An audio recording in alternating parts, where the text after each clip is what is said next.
존귀하신 주님,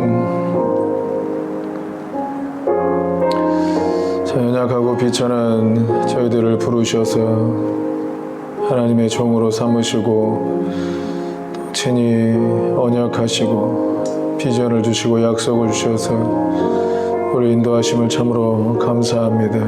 우리 오직 주님만을 바라보기를 원합니다. 어떤 상황에서도 더 주를 바라보고 주를 의지하고 주님과의 약속을 신실하게 이루어갈 수 있도록 아버지 우리에게 은혜를 더하여 주시옵소서. 우리가 주를 따르다가 낙심하지 않게 해주시고 하나님 새 힘을 부어주시고 믿음의 동역자들을 붙여주시고 모든 상황을 이겨내는 믿음과 용기를 주셔서 오직 주와 동행하고 주의 말씀을 성취하도록 역사하여 주시옵소서. 이 베델 침례 교회를 세우시고 또 주님 사랑하시는 우리 김일의 전사를 세우셔서 참으로 잃어버린 영혼들, 주께서 부르시는 영혼들을 섬기고 양육하고 훈련하게 하심을 감사합니다. 참 이 귀한 사역이 하나님의 은혜 안에서 그 능력으로 지속되고 또 열매 맺고 하나님의 영광이 머무는 처소가 되어서 참으로 신실한 하나님의 사람들이 일어나도록 하나님의 기뻐하신 뜻을 성취해내는 믿음의 주의 종들이 일어나도록 역사하여 주시옵소서. 그 한 사람 한 사람을 통하여서 하나님께서 작정하신 일들을 이루어내시고 많은 영혼들을 구원하시고 하나님의 뜻을 하나님 나라를 이루실 줄로 믿습니다. 오직 주님, 우리는 주를 바라보게 하시고 주의 뜻을 받들게 하시고 오직 주님을 기뻐하고 주와 동행하는 삶을 지속하도록 은혜를 주시옵소서. 주님 감사합니다. 예배를 받아주옵소서. 우리 주 예수님의 이름으로 기도했습니다. 아멘. 요한복음 6장 9절 한 목소리로 읽겠습니다. 시작. 아이가 있어 보리떡 5개와 물고기 2마리를 가지고 있나이다. 그러나 그것이 이 많은 사람에게 얼마나 되겠사옵나이까. 아멘. 사복음서에 다 기록되어 있는 오병이어 본문인데 이 오병이어 사건이 이제 항상 하나님 주님 말씀이 이야기 형태로 많이 기록되어 있어서 다양한 의미를 찾을 수는 있죠. 또 이 안에서 주님께서 실제적으로 의도하신 게 뭘까? 이 오병이어 사건을 기적을 일으키시면서 주님은 무엇을 의도하신 걸까? 그러니까 실상 구약에도 엘리사를 통해서 오병이어보다는 약하지만 그래도 오병이어 비슷한 사건이 일어나기도 했고 그래서 예수님이 선지자이신 것을 드러내기도 하고 또 예수님이 생명의 빵이신 것을 나타내시기도 하고 여러 가지 계시가 있는데 또 하나는 이 과정을 보면 제자들에게 뭔가 주는 메시지가 있는 거잖아요. 그러니까 너희가 이 제자들이 보니까 이 많은 사람들을 어떻게 먹이겠습니까 하니까 너희가 먹이라 그러죠. 너희가 먹여보라고. 그랬더니 이제 제자들이 계산을 해요. 200데나리온으로도 부족합니다. 200데나리온의 떡이 부족합니다. 그러니까 거의 연봉 다 쏟아부어도 안 됩니다. 한 끼의 식사를 위해서 연봉을 쏟아부을 수는 없지. 그죠? 안 됩니다. 등등 그러니까. 그 중에 이제 안드레가 이 한 아이가 가져온 이 오병이어를 가지고 온 것인데 여러분은 이 오병이어를 가지고 주님께 갈 수 있겠어요? 그러니까 교회 세우려고 하는데 500원 들고 온 거예요, 지금. 교회를 세우려고 하는데 아무도 헌금한 사람이 없는데 한 아이가 500원을 헌금해서 내가 500원 가지고 와가지고 주여 500원 있습니다.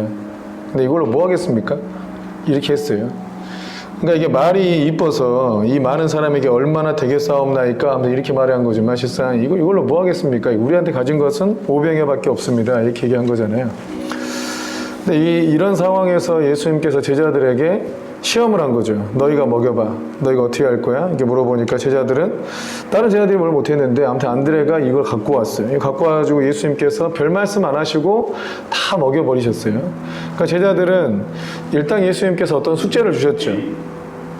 그죠? 우리한테 항상 이런 일이 너무 많아. 항상 우리 인생에 늘 이런 것 같아요. 늘 이런 숙제예요. 개척을 하려고 해도 충분했나요? 교회 건축할 때 충분합니까? 뭔가 사역 하나 풀어낼 때 뭐가 충분합니까? 집회 하나 하려 해도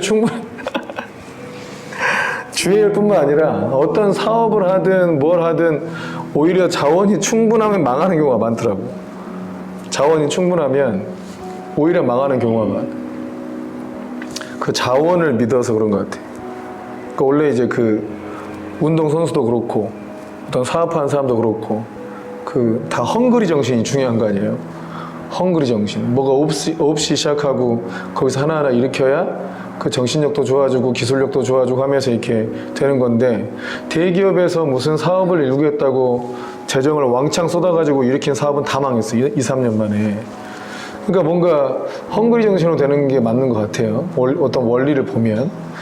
근데 여기서도 우리의 삶도 항상 우리는 오병이어밖에 없는데 주님은 너희가 이 많은 사람들을 먹여라, 뭐 입혀라 이렇게 말씀하신다는 거죠. 그러나 결국 그 일을 하신 분은 누가 하셨어요? 제자들이 헌금했나요? 안 했잖아요. 오병이어 누가 한 거예요? 이 아이는 이제 자기 먹을 거 줬으니까 못 먹었나요? 그런 거 아니잖아요. 그러니까 한 사람의 이 헌신으로 하나님께서 이 문제, 이 상황들을 다 해결하시면서 예수님이 누구신지를 드러내신 거죠. 이런 상황들은 실상 예수님께서 항상 어떤 분이신가를 드러내기 위한 예수님이 만든 설정인 것 같아요. 근데 우리가 접하고 있는 어떤 상황들을 정확하게 성경의 어느 본문과 해당된 상황이다 이렇게 찾아내는 건 굉장히 영적인 작용이죠. 사람 머리로 하는 게 아니고 하나님께서 그것을 알려주고 지혜를 주시고 계시를 주시고 해야 알게 되는 상황이에요. 그 상황들을 알면 우리가 여기서 뭘 해야 되겠구나, 어떤 걸 해야 되겠구나 이런 걸 알게 되는 거죠. 근데 그걸 떠나서라도 오늘 제가 이 말씀을 받은 이유는 뭐냐면, 하나님께서 일하시는 어떤 원리가 이건 것 같아요. 그러니까 항상 하나님은 오병이어로 일을 하시는 분이신 것 같아요. 우리는 뭔가 자원이 많고 뭔가 잘 갖추어져야만 그 일을 할 수 있다고 생각하는 것 같아요. 근데 그거 있으면 더 못해요. 사실상 그게 더 있으면 못해요. 교회에 장로님도 많고 성도가 많으면 하나님의 뜻을 행할 수 있을 것 같죠. 싸움하느라 못해. 또 재정도 많이 부어질 것 같죠. 누군가가 분명히 사기쳐요. 누군가가 분명히 사기를 쳐. 장로님 중에 누군가가 사기를 쳐. 성도 중에 누군가 또 작당해가지고 사기를 쳐. 이런 일들이 반드시 생겨요. 그러니까 이게 많다고 무조건 좋은 건 아니에요. 또 적다고 또 좋은 건 아니에요. 그러니까 우리가 더 많아지려고 하고 더 번성하려고 하는 방향성은 항상 이제 하나님의 복에 해당되니까 그런 방향성을 가지고 가지만, 하나님의 일하심의 시작이 또 하나님 일하시는 원리가 처음에 시작할 때는 이 오병이어로 시작을 한다. 그래야 이게 안전한 것 같아. 그래야 하나님 주님의 주님 되심이 드러나는 거죠. 이게 규모가 많아지고 돈이 많아지고 뭔가 힘이 많아지면 주님께서 행하시는 일들이 갈수록 줄어들더라고. 사람으로 채우려고 그러고, 그죠? 사람으로 채우려고, 사람 명예로 채우려고 그러고. 근데 이게 주님께서 임재하시기를 간절히 바라기보다는 야, 좀 대단한 분이 오시니까 그분으로 이게 커버될 수 있다 이렇게 생각한다는 거예요. 그러면 그곳에 주님은 안 계시고 그 사람만 있게 돼. 근데 그 사람이 뭐 주님만큼 뭘 해줄 수 있나? 그거 안 되잖아 어차피. 그러니까 우리가 뭔가 있고, 그러니까 우리가 인맥이 없다, 뭐가 없다, 나는 뭐가 없다 이렇게 해서 주의 일을 못한다 이렇게 생각하면 완전히 큰 잘못이고, 오히려 그런 게 없는 것이 주의 일의 본질적인 일을 하기가 유익한 것 같아요. 그러다 보니까 우리는 이 세상에서 알려지거나 세상에서 뭔가 이렇게 드러나려고 하지 않는 경향이 많죠. 등졌죠 이미 세상과. 세상과 많이 등졌어. 그러니까 세상이 알아주든 안 알아주든 뭐 알아주고 어쩌고 관심 자체가 없어. 그냥 우리는 우리 길을 가는 거지. 근데 저도 좀 더 젊었을 때는 그런 생각이 많이 있었죠. 많이 인정을 받아야 될 것 같고 유명해지면 좋겠고, 젊어서 빨리 교회를 빨리 키워가지고 유명한 부흥사가 되고 싶고 뭐 이런 생각이 없었던 게 아니에요. 근데 막상 어느 정도 맛보고 나니까 야, 이건 완전 다 허상이구나. 그걸 알았어요. 완전히 다 허상이라는 걸 알았어요. 주님은 그곳에 절대 계시지 않는다. 그럼 주님은 어디 계실까? 진짜 사람이 드러나지 않는 곳에 계시겠다. 정말 사람이 없는 곳에, 또 사람들이 관심 두지 않는 곳에, 그런 곳에 진짜 하나님의 은혜가 나타나겠다. 하나님께 아주 많은 사람이 필요할까? 근데 하나님께서 일하시는 원리는 아브라함하고 언약 맺어서 아브라함이라는 한 사람이 주님과의 언약에서 아주 신실함을 보였을 때 그 언약을 기억해서 이스라엘 백성도 만들어주시고 그 나라도 세워주시고 또 다윗이라는 한 사람을 세우기 위해서 모든 시간을 쏟아붓고 그러니까 하나님은 한 사람 키워내는데 굉장히 관심이 많은 것 같아요. 근데 그 사람이 왕따가 되든 뭐 되든 별로 신경을 안 쓰는데 그냥 한 사람을 주님의 사람으로 키워내는데 집중되어 있는 분이에요. 그렇지 않습니까? 그죠? 여러분이 그 한 사람이 되고 싶습니까? 그 왕따 될 겁니다. 세상의 것을 아주 그냥 버리기까지 이리 굴리고 저리 굴리고. 근데 이제 그게 이제 우리가 쓸데없이 잡고 있는 굴레, 뭐 얽매임 이런 거예요. 아무 도움도 안 되는 사람들이고, 솔직히요. 그냥 거추장스러운 일들이에요. 다. 어떻게 보면. 또 특히나 주님을 따르는 데 있어서는 너무 거추장스러워. 우리가 그런 어떤 인정에 매여 있지 않다면 주님을 따르는데 훨씬 더 쉽겠죠. 세상 명예에 묶여 있지 않다면 주님 따르는데 훨씬 더 쉬울 거 아니에요. 근데 우리가 많은 교회들이 진리가 아닌데도 그것을 계속 하고 있는 이유는 사람들한테 무슨 소리 들을까 봐, 어떤 조직에서 벗어나게 될까 봐, 어떤 지원을 못 받을까 봐, 막 이런 것 때문이거든요. 그러니까 정말 주님의 인도하심을 받기 위해서는 오히려 가벼운 게 낫다. 어떻게 보면 적은 게 낫다. 근데 하나님께서 일하시는 방법도 한 사람과의 신실한 언약을 통해서 민족도 일으키시고 한 사람과의 어떤 신실한 약속을 근거로 해서 나라도 일으키시고, 이게 하나님의 일하시는 원리고 그 한 사람이 무너지면 나라도 끝나는 거고. 그래서 우리가 나 하나 뭐 한다고 뭐 되겠냐 이 생각에서는 좀 벗어나야 될 것 같아요. 우리 하나님 생각이 반대니까. 난 너 하나면 돼 이렇게 말씀하시는 분인데 난 너 하나면 저 무리 같은 애들은 얼마든지 붙일 수 있어. 간단하다 그 일은. 난 너 하나면 너 하나만 나한테 충성하면 교회 세우는 것도 일도 아니다. 너 때문에 세워지는 거다. 너 때문에 많은 사람들을 내가 너를 통해서 붙여줄 거다. 너 하나면 된다. 그러니까 하나님은 너 하나면 된다 이렇게 생각하잖아요. 근데 우리는 이 사람이 이렇게 순종 안 하니까 안 될 것 같고 저 사람이 또 안 따라주니까 안 될 것 같고 저 사람이 마음이 합해지지 않으니까 안 될 것 같고 이런 생각을 하잖아요. 그래서 그것 때문에 스트레스를 많이 받잖아요. 그죠? 다윗은 그 생각을 얼마나 많이 했겠어요? 다윗이 좀 사울 왕이 좀 나 좀 인정해주면 얼마나 좋아? 네? 사울 왕이 나 좀 인정해주면 얼마나 좋아? 이런 생각을 얼마나 안 했겠어요? 그러니까 하나님은 그냥 하나님 앞에 참 충성된 한 사람, 또 정말 아무 능력이 안 될 것 같은 그 오병이어 같은 존재들을 통해서 일을 하신다. 그런 사람들을 키우는 게 중요한 것 같아요. 저도 여기에 매여 있었거든요. 20대 또 30대 초반에 나 한 사람, 나 하나가 주님 앞에 완전히 헌신하고, 그러니까 주님은 늘 99% 헌신된 100명보다 100% 헌신된 한 명을 찾는다. 이게 우리가 선교단체 때 늘상 이제 우리가 마음에 새겼던 말씀인데, 그러니까 100% 헌신된 한 사람이 되자. 그래서 내 한 사람이 온전히 저렇게 헌신하면 주님은 나를 통하여서 어떤 일도 할 수 있다. 그래서 나를 온전히 주께 드리자, 막 이런 것에 이제 불타 있었죠. 근데 이제 막 교회를 하다 보니까 참 누구 때문에 안 되고 막 이런 일들이 좀 꽤 있더라고. 근데 그러다가 이게 초점이 막 흐려지는 거야. 이게 한국교회의 문제야. 막 초점이 흐려지고 그냥 우리 울타리 안에서 이 안에 문제 해결하려고 아둥바둥하고 여기서 스트레스 받고 이러고 있는 거지. 그럴 필요가 별로 없다는 거. 그냥 주님 따라가야 돼 무조건. 크게 그런 거에 신경 흔들리지 말고 주님 따라가는 게 좋아요. 갈 사람은 끝까지 가야 새로운 무리들이 생길 수도 있고 새로운 제자들이 모아질 수도 있고 이런 게 있는 거야. 누구는 어디까지만 역할을 할 수가 있어요. 그걸 끝까지 뭐 무덤까지 같이 갈 사람은 얼마 안 되죠. 어떤 부분까지 도와주고 또 누구는 또 어디서 어디까지 도와주고, 그건 하나님께서 쓰시는 건데 그 중심이 언약을 맺은 사람과 함께 하실 때, 그러니까 이스마엘 같은 사람이 많아요. 제가 목회하면서 큰 이제 질문이 뭐였냐면, 어차피 끝까지 나와 함께 갈 사람들이 아닌데 왜 붙여주셨나, 이거였어요.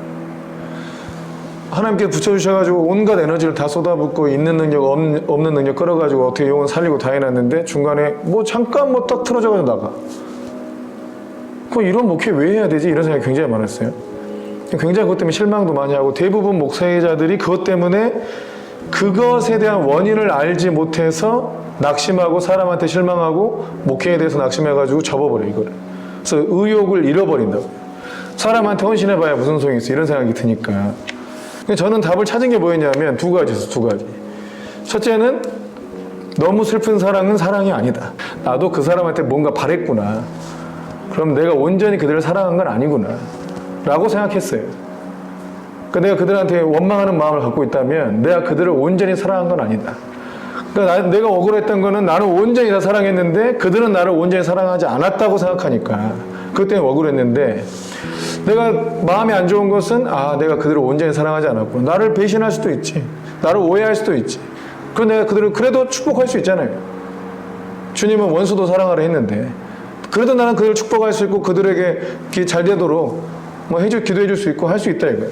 근데 내가 거기에 대해서 막 서운해하고 이런 것은 내가 그들을 온전히 사랑한 것은 아니구나 해서 그렇구나. 내가 이거 억울해할 자격이 없구나 하고 하나 정리된 거고, 또 하나가 이스마엘이었어요. 이스마엘이 아브라함이 어차피 아브라함의 자녀로 등록되지 않을 애였잖아요. 그죠? 하가를 통해서 낳았으니까 하나님께서 또 이스마엘은 아들로 인정도 안 했잖아요. 나중에 이삭을 보고 독자라고 했으니. 그러니까 어차피 이스마엘은 하나님께서 인정해줄 자식도 아닌데 왜 13년이나 같이 키우고 사냐고. 13년이나 얘를 다 키우고 다 먹이고 사랑을 주고 아끼다가 이삭이 태어나니까 쫓아냈잖아. 그러니까 이스마엘 같이 13년이나 같이 있었는데 나중에 쫓겨나가는 사람이 있구나. 왜 이스마엘을 아브라함에게 두셨을까? 요거를 생각하다가 그것도 아브라함을 위해서라는 걸 알았어요. 근데 어떻게 보면 아브라함은 왜 이스마엘을 그럼 주질 말지, 지가 잘못해놓고. 자기가 품었잖아요. 자기가 낳고 그리고 자기가 키웠고 정 줬고 너도 내 자식이다 막 이렇게 했을 거 아니야. 13년 동안 자기가 장자였을 거 아니야, 걔가. 근데 이삭이 태어나니까 진짜 하나님의 유업을 이을 자식이 태어나니까 얘네는 쫓겨나갔다 이거죠. 그러니까 교회 안에 이런 경우가 꽤나 많아요. 상당히 많아. 나는 완전 이 사람이 끝까지 나랑 같이 갈 줄 알았어. 저 교회 할 때도 개개인적으로 만나가지고 저와 함께 하시죠. 네, 목사님 감사해요. 우리 평생 목사님 따라갈 거예요. 이런 다 그랬어, 다. 그 말한 사람은 90%가 나온 것 같네. 집을 팔아 헌금해가지고 목사님 목회를 돕겠습니다. 이 사람 1년 만에 나가고. 그럼 그 사람들이 처음에 왜 붙여줬나? 이게 굉장히 의문이었는데 이스마엘 같은 사람들이 있다. 근데 이스마엘이 왜 있냐? 어떻게 보면 내가 그 사람들을 의지했을 수도 있는 거예요. 제가 지난 목회 생활을 돌아보면서 회개를 하는 거는 나는 온전히 성령의 인도함 받는 사람이니까 하나님 잘 믿고 하나님만 의지하고 사는 줄 알았어요. 그런데 그 어른들이 있었으면 좋겠고 또 누가 좀 있어줬으면 좋겠고 그냥 자리라도 지켜줬으면 좋겠다 이런 마음이 내 안에 있었던 거야. 계속 어느 정도 의지를 하고 있었던 거죠. 그래서 돌아보니까 내가 정말 주님과 주님의 뜻만 붙잡고 막 전진해 가버렸어야 되는데 내가 사람을 붙들고 있었구나, 그 생각이 들더라고요. 그걸 되게 회개하게 되더라고요. 그러다 보니까 일이 자꾸 지연되고 질척거리고 앞으로 전진을 못하고 내부 문제는 심각해지고 막 이랬던 것 같아. 그리고 떠날 사람이 있어요. 떠날 사람은 떠나는 거예요. 약속의 사람이 오면 진짜 그 약속에 해당되지 않는 사람은 자연스럽게 떠나는 겁니다. 그거를 잘 받아들여야 돼요. 근데 이스마엘도 어떻게 보면 아브라함이 이삭이 태어나기 전까지 상당히 외롭고 심심하고 이랬을 거 아니에요. 근데 아브라함한테는 위로가 됐을 거 아닙니까? 그러니까 이스마엘마저도 아브라함을 위해서 잠시 허락하신 경우가 있다. 근데 하나님께서 일하시는 원리는 그 하나님과 언약 맺은 한 사람이에요. 한 사람. 그 한 사람이 계속 이어져 가는 게 중요하고, 하나님께서 저희를 인도하시는 것은 진짜 사람을 키워내는 방향으로 계속 인도하고 계시고, 그래서 얼마 되지도 않는 교회를 4개로 쪼개가지고 또 헌신하지 않으면 안 되는 구조를 만들어 놓고 아무튼 이렇게 가고 있는데, 거기서 정말 하나님께서 귀하게 쓰는 사람들이 일어났으면 좋겠습니다. 계속 하나님께서 마음을 주는 것은 그 여호와의 눈이 온 땅을 두루 감찰하사 전심으로 자기를 향하는 자들을 찾으신다. 누구냐 그 사람이 도대체? 그 사람이 도대체 누구냐 이거예요. 그 사람을 찾고 계세요.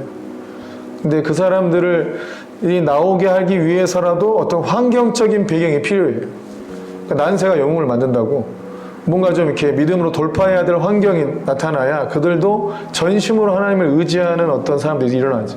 늘상 기억합시다. 항상 상황은 우리 힘으로 해결하지 못하는 상황들이 있고 하나님께서 약속하신 바도 우리 힘으로 해결하지 못하는 것들이고 주님께서 숙제를 내준 것도 우리 힘으로 해결하지 못하는 것들이에요. 근데 우리에게 요구하시는 건 있죠.